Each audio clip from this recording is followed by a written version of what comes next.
Hello everyone and welcome back to another Kerbal Space Program video. And last week I was bombarded with a comment suggesting, Matt, can you do a mission to the Mun but without speeding up the footage like you normally do, to make it a bit easier to follow, a bit clearer for people to see what I'm doing. And, I thought that might be quite a good idea, actually. And I thought, let's go one step further. Let's do a live commentary. That's right, guys. As I speak to you, I am seeing what you guys are seeing. I'm in the vehicle assembly building. We haven't built the vessel yet. We're going to do it all in one video, live as we go, with no editing, no post-production. It might turn out terribly. Hopefully it doesn't. I'm going to try and do the build quickly just to get the mission going, but I'm still going to do it in real time just so you guys can see what I'm doing. So we're going to go with an Apollo-style setup, just because that's the best kind of setup. I like doing Apollo-style missions, and people like seeing them. I think it involves lunar orbit rendezvous. So there is a layer of complexity that makes it a little bit harder than, your standard direct ascent missions. We're going to start by placing our command module here, shifting that decoupler up so we don't get that ugly shroud. I'm also going to add some parachutes.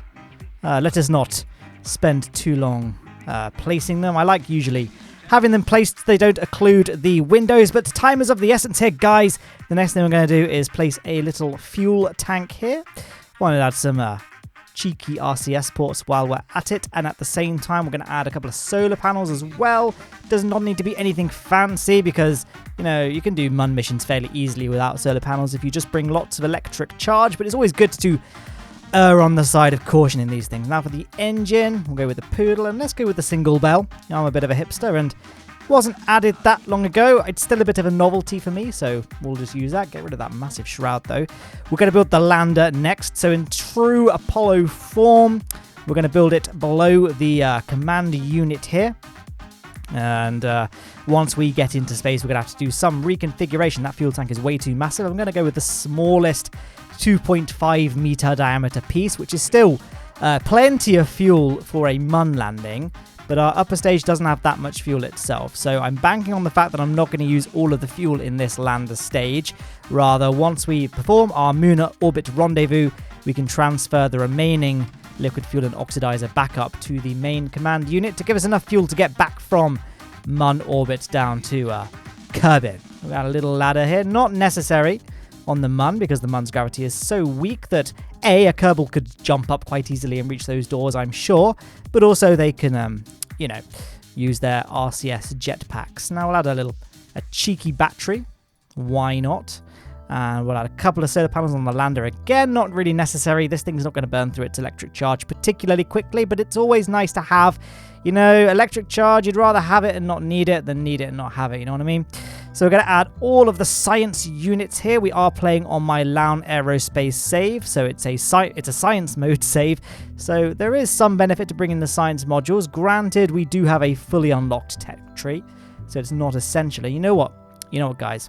I'm going to do some cheeky clipping just here, just because the Science Junior, I love you, but you're so bad in terms of your what's the word here I'm looking for? It's very, very difficult to build the Science Junior into crafts whilst also maintaining some pleasing aesthetics. I'm going to go with a compromise here. We're going to unfortunately do some shameful part clipping just there, but a bonus is that it looks nice, right? The lander doesn't look ridiculous. I could do it in air quotes properly and sandwich it between the fuel tank and the lander cam, but that would look terrible. Nobody wants that, so we're going to go with this compromise. I feel like it's not too bad. I think people's mostly have problems with part clipping when it's done with fuel tanks. With science units, I think it's a bit more socially accepted.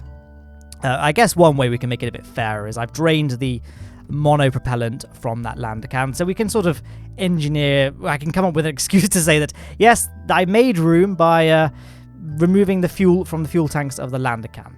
Okay, so we've got our basic ascent module, our basic module that does all the traveling in space. We've got our command unit here, we've got our lander can, it's all strutted together nicely. We've got docking ports at the top so they can both join together. I'm just doing some quick checks to make sure I didn't forget anything. I don't think I did.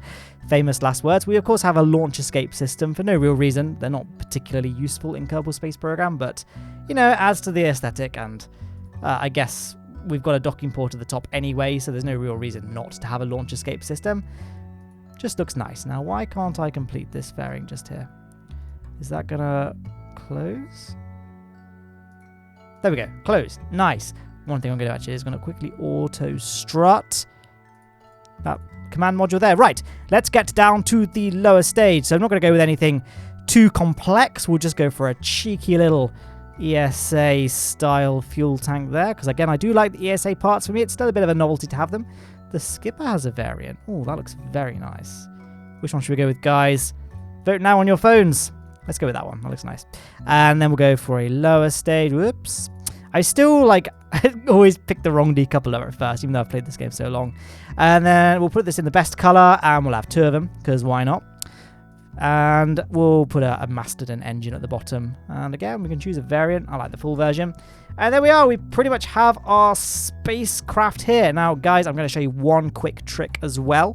Actually, first thing we're going to do is we're going to sort out our staging. Make sure that's all correct. So that looks good. Good. Oh, we're going to make a separate stage, actually, for our SRB just there. Now, we could sort out the staging properly, but I like to just not worry about faffing about with anything. So we're going to go toggle engine, undock, decouple, because I still don't really know the difference between those 2 commands on the action group window, and at this point, I'm too afraid to ask. And then we'll make sure we bring 3 crew there. I guess fine. And I'm going to show you guys one quick trick. Here we go. Sounds like I'm rushing just because I don't want this part of the video to go on too long. I have no idea. I probably should have set up a timer so I could see how slow I was being. But, who's got time for that? So here's, guys, one quick trick to save fuel. Are you ready? Boom. How much Delta V have we saved right there? And wow, I accidentally offset the fuel tanks together. Let's try that again. Nope. You meant to hold down shift and it's supposed to work. Never mind. Doesn't matter. There. Fine. Done. And I think that's everything that we need. What's our thrust weight ratio? 1.22, so we're easy. Just need to think of a name. Mr. Munn. Mr. Munn. Go to Munn. Right, let's go. Save and launch. Okay, it's going well, guys. How long has this been going on for so far? 8 minutes, 35 seconds. Okay, not too bad. And that's how long I've been recording for.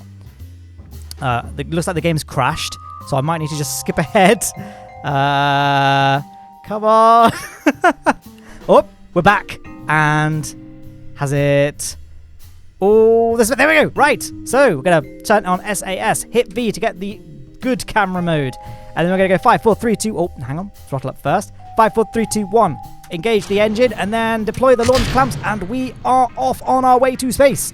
So, there it is. I feel like I talked very fast just there, trying to get all the important stuff out of the way, and now I'm a bit lost in terms of what to talk about. But we're not going for a very complicated gravity turn. I'm just going to start. I like to. You can probably hear my mechanical keyboard. I mean, I've got a dynamic microphone, which means it doesn't really pick up anything beyond my face, so you might not be hearing the tapping of my mechanical keyboard. But if you can hear a little clicking sounds, that's what that is. I'm just tapping the D key every so often just to get a nice, smooth gravity turn. It's not the smoothest thing, like you can see that engine twitching down at the bottom when really it'll be gimbaling a lot smoother in real life, but this is a bit easier than using the fine control mode, and it's just what I'm used to at this point.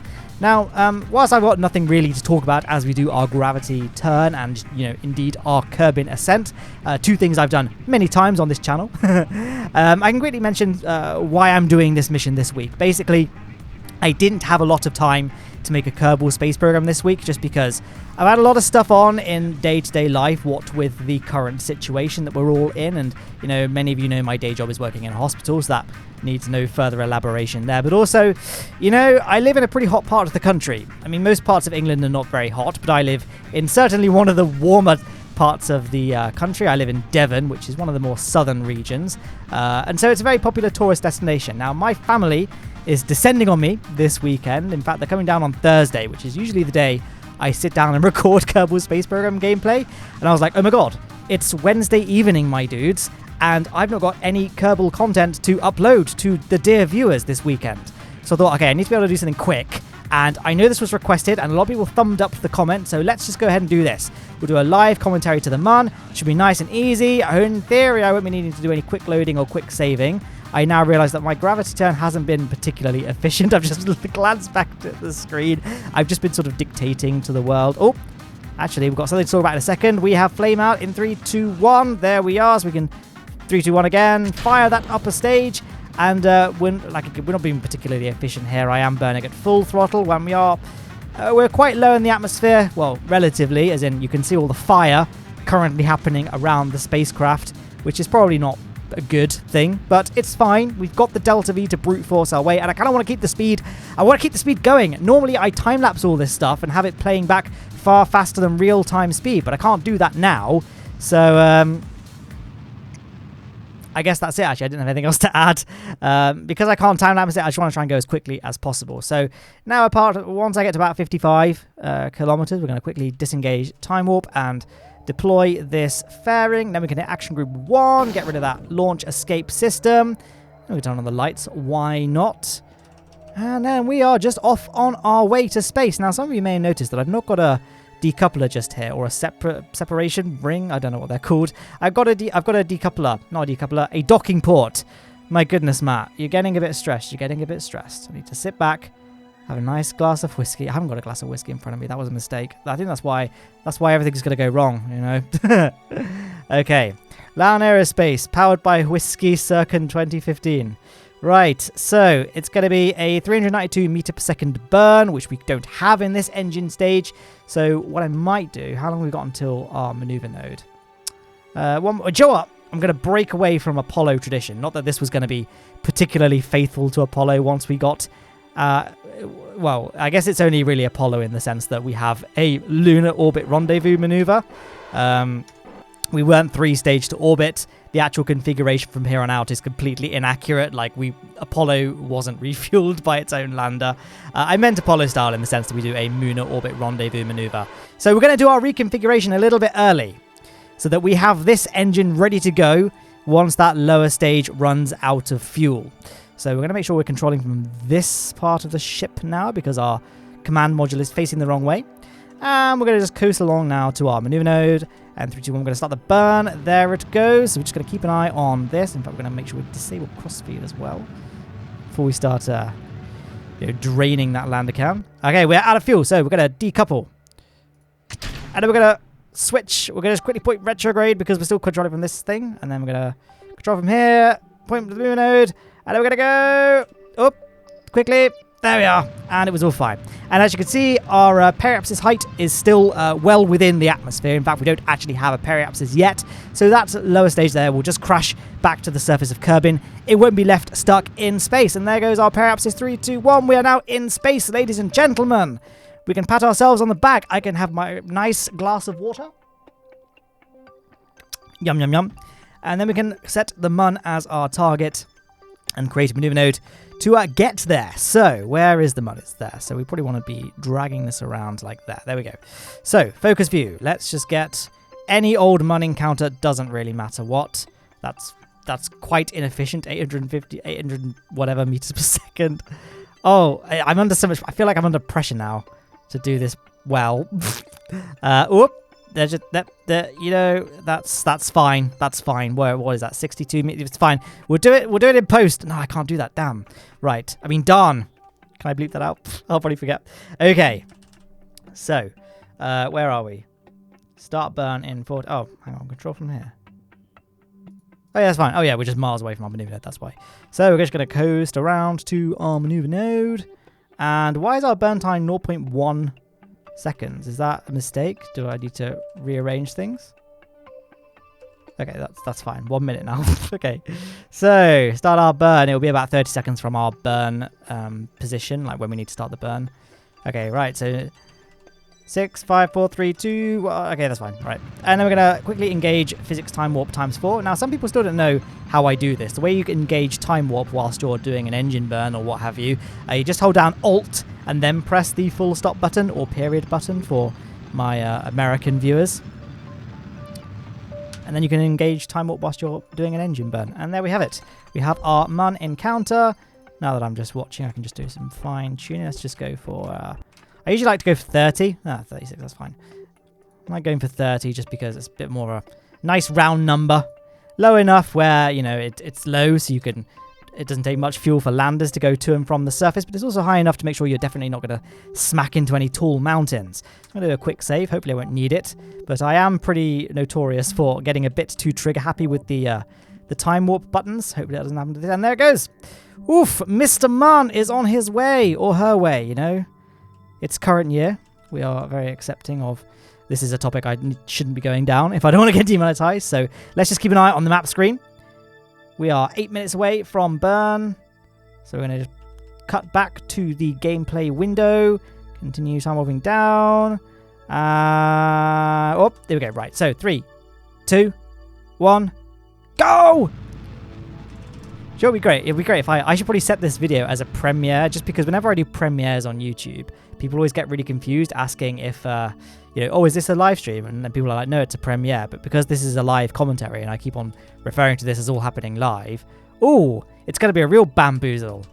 Anyway, we're going to quickly burn retro disc, try and get these. There we go. I like going for a bit of a circular orbit just because, I don't know, sue me. Anyway, who should we have on the surface? Let's get transfer crew. Where is it? We'll get Jebediah. Very necessary. And I think Bob's the scientist, isn't he? You'd think I'd know by this point, but clearly I don't. There we are, all on board, so we can decouple ourselves. And yeah, disengage. How much fuel we got? We got 444 meters per second. We might actually have enough. I was skeptical. You know, I granted I spent like 5 seconds designing this ship. Oh well, look at that. We have enough fuel in that upper stage to not need to refuel ourselves from the lander can. That's a nice happy accident there. Okay, anyway, let's get down to our landing. So our thrust weight ratio is not great on this lander, but it's an efficient engine, that Terrier. What probably would have been better if I'd used the Aero Spike, because that has higher thrust weight ratio. It's not like that much less efficient than the Terrier, and it's much more powerful, so we could do these maneuvers much quicker. Oh well, you live and learn, don't you? So now we're on a deceleration path that's going to impact us into the Mun surface. We can do a quick save, and then we can just... Whoop, not that far. We can then time warp our way down and get ready. Whoop. So once we get to about, I don't know, I've probably left it too late. Whoops. let's just start our burn. There we go. Deploy that landing gear, and let's just hope for the best, guys. Oh, it's fine. We had ages, didn't we?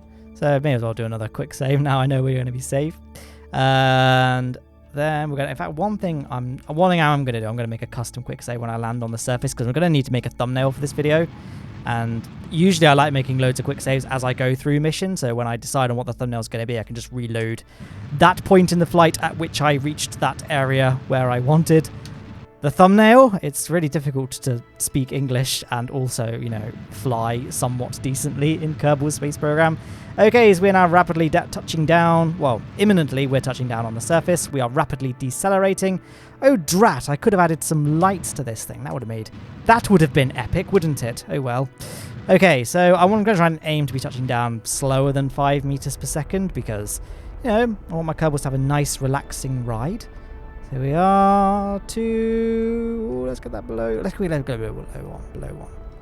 There we go, 0.5. Let's aim for that. Up. There we go. Remember, guys, always disable sticky keys. Okay, so we got 2,000. You need like 700 meters per second, if that, to get off the surface of the Mun. So we know we're going to be fine. So I can just confidently create a quick save. Whoops. Quick save 14. Mr. Mun lands. There we go. Right, and then we can... Oh, wait for that. Then we can open the doors, and Bob can get out and do some science. So, let's get him around here first. Right, and we're going to do some mystery goo. We're going to observe that. Keep that data, log gravity, keep the experiment. We're going to log temperature. I don't know why I'm doing this on EVA. Log seismic data, do some pressure scans. We've got no time to read the results. We don't need to do anything with the battery. Then we're going to take that data. Going to take this data. Oh my goodness. I don't know why I don't just like land Bob on the roof. I guess I just wanted to show you guys my epic jetpack skills with a Z. And again, I know people are going to correct me for calling it a jetpack. Take the data, quick! Okay, I got that. Okay, my epic plan of trying to do this quickly is really not working, but okay, here we go. take the data. There we go. We're going to take the seismic data as well. I mean, all of this is completely pointless because I've already got loads of data from the Mun. I mean, I've basically got no science rewards from any of these experiments. Okay, I think that's all of them. Okay, right. Then we're going to go swish across to take some data from the Science Junior. Oh, it's very slow. There we go. We're going to take the data, remove data. Cool. And then we're going to close the doors so they don't clip through. Okay, whatever. We still got the data from there, haven't we? And then we're going to close these doors. Cool. Nice. Okay, then Bob, whilst he's sliding, he's actually just taking a surface sample. And we can do an EVA report as well. Epic. Then we can plant his flag. Plant the flag. Here we go. There it is. Epic. And then we're going to go Mr. Mun lands. Okay, too many typos. Doesn't matter. Right, and then we can do a nice photo. Jebediah can come and join him because Jebediah loves space. There we go. Jebediah jetpacks over. I don't know how you guys are finding this video so far. I feel like I've just been sort of saying, here we go, let's do this. Then we're going to do that. And then we're doing this. There we are. Lovely. Whoops. We take a screenshot. Maybe this could be the thumbnail. This could be a Jeb and Bob on EVA Mr. Mun. There we go. And then I can just go back and reload this quick save if I want to take some nice shots for the thumbnail. But time is of the essence, guys. We need to get back on the lander can. So Jebediah's back on board. Don't want to switch to the flag. I want to switch to Bob. You can get back on the lander can as well. Bada boom, bada boom, bada boom. There we go. Whoop. Lovely. Right, we can retract. Oh, there we go. Retract that ladder. And switch to the map screen. See where our ship is. Set as target. And we'll just time warp around. So, as you can see, Mr. Mun orbits with the rotation of Mun. Where are we anyway? I'm sorry, where am I? Have I... What? Oh, there it is. So am I just blind? Mr. Mun lands. So we're going to... As you can see, Mr. Mun is orbiting with the rotation of the Mun. So we're going to be launching along the 90-degree vector. And I'm waiting for a point at which we are kind of underneath Mr. Mun's orbital line, which didn't work all that well because I've overshot that point. I'd say this is fine. Let's just do a quick save just in case it doesn't work. Hopefully it does. And then we're just going to go ahead and launch. So we're going to point towards the orb. Make sure we're set to orbital mode. I hate when the game does that. Like, I'm clearly on the surface. I'm not going to be docking with anything in orbit anytime soon, game. Anyway. Mini rants aside. So we need to be tilting the other way, not that way. There we go. It's going to tilt that way a little bit just to get ourselves on an intersect with the Mun ship. In fact, we need to go a little bit more, actually. So there we go. And what's our time to pair? We want to make sure our time to apoapsis doesn't get too low. We want to make sure we actually do indeed make it back into orbit and don't just end up overshooting our apoapsis and then, you know, go careening into the side of a mountain. That would not be very epic, guys. We're going to make sure our thrust is at full throttle, actually. It's just there. I just realized we weren't. So again, we're still a little bit high. We need to be intersecting Mr. Mun's orbital line. Now, I'd say this is looking much better. So we'll point back along the prograde marker. And then we'll just wait for some intersect nodes to appear. Oh, there we are. Lovely. So our target is behind us. So we want to be entering a higher orbit than the target to allow it to catch up. So we're looking at our second intersect node rather than the first. And we're getting a pretty close encounter, actually. 5, 4... Oh! That's pretty good. I'll take that. And then we can just do some adjustments whilst we're at apoapsis to get that a little bit closer. So where are we? 3.9. So the first thing we're going to do is change our inclination. That immediately brings things closer. Let's drag on that prograde marker a bit. And then I just sort of play with radial in, radial out until we're getting a closer separation. But honestly, 1 kilometer separation is absolutely fine. In fact, oh, there we go, 0.6. Can we get any closer? 0.5, 0.5. We're going 0.5. At the end of the day, you know, maneuver nodes, they don't always perfectly represent what your orbit will be once you've executed that maneuver node. Granted, it's only a 10.8 meter per second burn, so it should be fairly spot on, but it won't be, you know, exactly what's predicted. So we do have to get ourselves to a 0 kilometer separation from the maneuver node straight away, because we'll probably find that when we do that burn, we don't actually have the exact trajectory wanted. So just before we finish it, we're going to quickly close out and just watch. So what's our separation there? 0.1. I'll take that. So as you can see, yeah, doesn't always work out the way you want it to, but in this case, It actually worked out in our favour, so I'm definitely going to make a quick save now. Just in case I overshoot the separation, but really there isn't really that much room for error. So it's a fairly big burn. The reason for this is because our orbit is actually tilted relative to Mr. Munn's orbit. We had to tilt ourselves so that we would actually intersect the command module's orbit, which means that our actual eventual orbit is, while it intersects Mr. Munn's orbit, it's a bit too tilted for a rendezvous. So where are we now? 10 seconds. I'd say that's a pretty good time to start our retrograde burn. So make sure you switch your nav ball to be, relative to your target rather than relative to surface or orbit, so that this actually works. When it's set to target, all you have to do is point retrograde, and then as you burn, you're actually just decelerating relative to the command module that you want to dock with. So let's point towards it, do a quick burn. 11 meters per second is good, and if we open the nav ball, we should be on 0 kilometers. Yes, we are, so we can just eyeball it.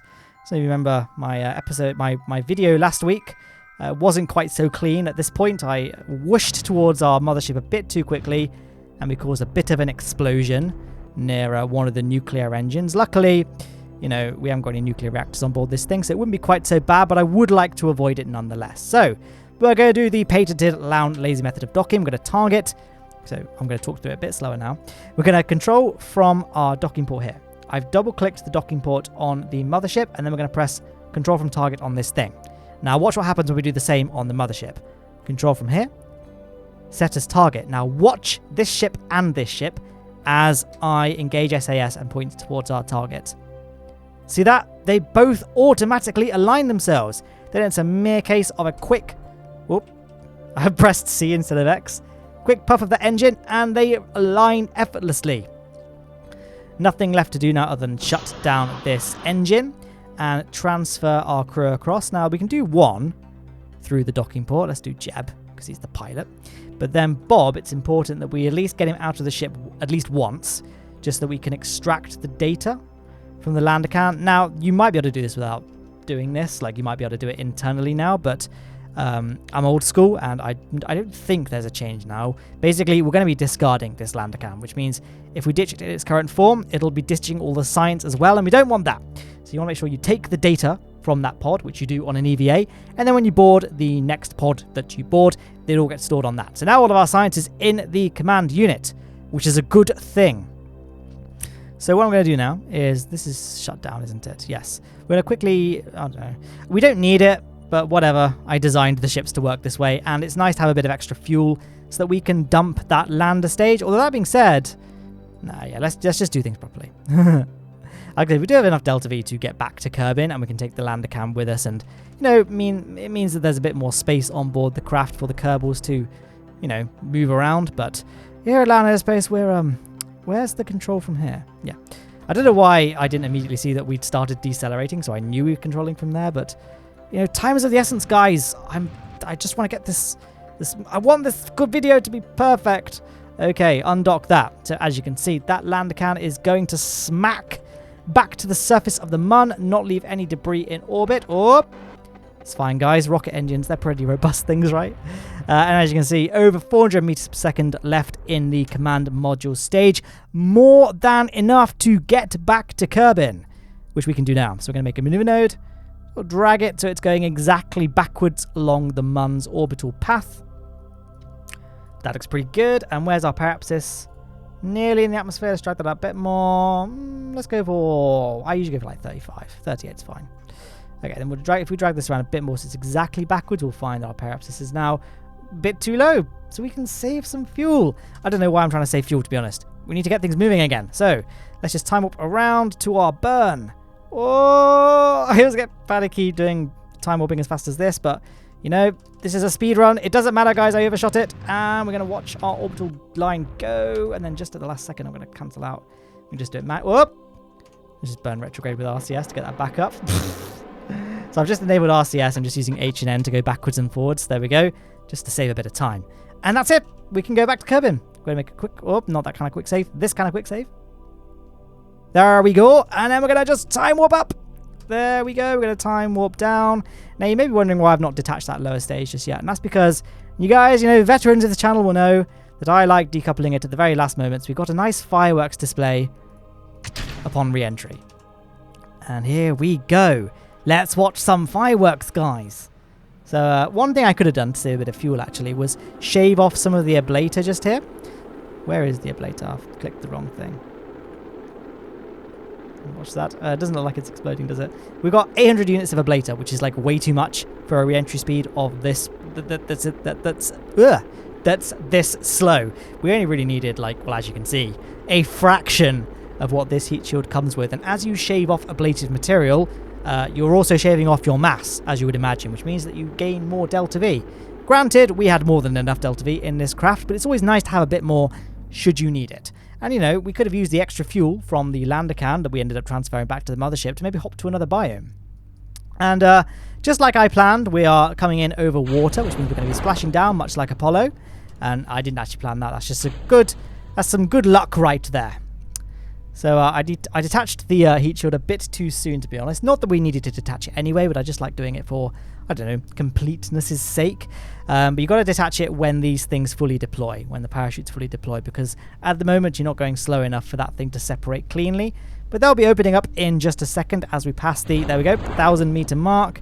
And as you can see, it plummets away safely. So I'd like to disengage SAS at times such as these. There's some debris over there. That's interesting. And yeah, not much more to talk about. So I guess I could just say, you know, to wrap things up, or, you know, get ready to conclude. Did you guys like this video? I apologize. It's kind of a bit more of a rushed format than I normally do. There's been no real editing. I haven't really had a chance to put some bullet points together of specific stuff I felt I needed to talk about for the specific mission at hand. But I'm afraid I really didn't have very much time to do a video this week. I've been very, very hectic. Like I say, I lost the 2 days that I normally have dedicated to editing and recording. So it was this or nothing, unfortunately. And I hope this was better than nothing, and it was fulfilling a request that I didn't just get last episode. I get this fairly often, like, can you do a mission without time-lapsing the footage, without doing any post-production editing, and just sort of talking as you go to explain what's happening. Now, I realise that this is probably not a very helpful tutorial. 292.3 science earned, by the way. Fairly nice. I appreciate that this is probably not a particularly helpful tutorial video, but maybe it's nice to kind of see me just how I do things at real-time speed. This isn't a very impressive mission, so I think most KSP YouTubers, and indeed, you know, just seasoned players of this game, could do a mission like this fairly easily, but I still think it was kind of cool to do nonetheless. I really like doing Apollo-style missions, and this is an example of, you know, it really doesn't take too long to do one, I guess, once you're good at the game, at which point, why would you need a tutorial? Anyway, before I continue descending down this pit, I'm slowly digging myself. We can show an end screen, hopefully. I mean, I'm still staring at the gameplay screen, but hopefully Future Matt has added that now. And on the left-hand side, there's a link to a video chosen for you by YouTube's recommendation algorithm based on your viewing habits. The right-hand side is my most recent upload. There's also a link to subscribe and check out Patreon. Guys, if you like this video, leave a like. It always helps me out. And there's things in the description for other stuff. I think that's everything I needed to say. Goodbye.